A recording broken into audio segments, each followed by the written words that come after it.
कोशिश करने लगा तो किसी दूसरे व्यक्ति ने उसे रोक लिया और कहा कि भाई, ये जो तुम्हारा महल है, इस महल को तुम्हारे कल बेटे ने किसी और को बेच आया है। जब उसे पता चला कि ये महल अब मेरा नहीं किसी और का हो चुका है तो उसकी सारी चिंता खत्म हो गई। जैसे और लोग उस जलते हुए महल को देखकर तमाशा देख रहे थे, वैसे ये भी खड़ा हो गया। इतने ही देर में उसका बेटा आया। वो अपने बेटे को देखकर बहुत खुश हुआ। उसे आशीर्वाद देने लगा कि तेरे जैसा बेटा तो बहुत भाग्य वाले माता पिता को मिलता है। तुमने तो मेरी जिंदगी बचा ही ली।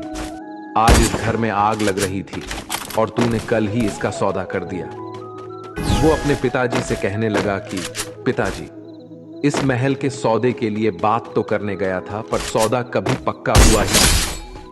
जब उसके पिता ने यह सुना कि अभी इस महल का सौदा हुआ ही नहीं है, तो वो दोबारा से फूट फूट कर रोने लगा और अपनी छाती पीटने लगा। महल वही है, इंसान वही है, लेकिन जब महल मेरा है तब वो दुख भी देता है, खुशी। लेकिन जब वो मेरा नहीं है, उससे मेरा कोई रिश्ता नहीं है, तो सारे दुख खत्म हो जाते हैं।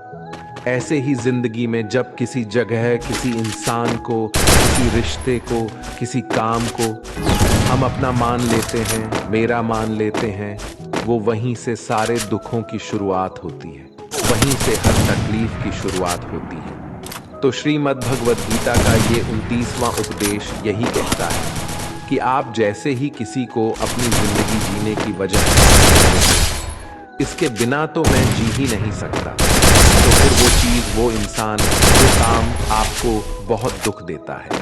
दोस्तों, इससे पहले कि हम 28वें उपदेश पर जाए, आपसे विनती है कि अगर आप इस वीडियो से कुछ भी सीख रहे हैं तो इस वीडियो को एक लाइक कर दीजिए और इस चैनल को सब्सक्राइब कर लीजिए। तो फिर चलिए आगे बढ़ते हैं।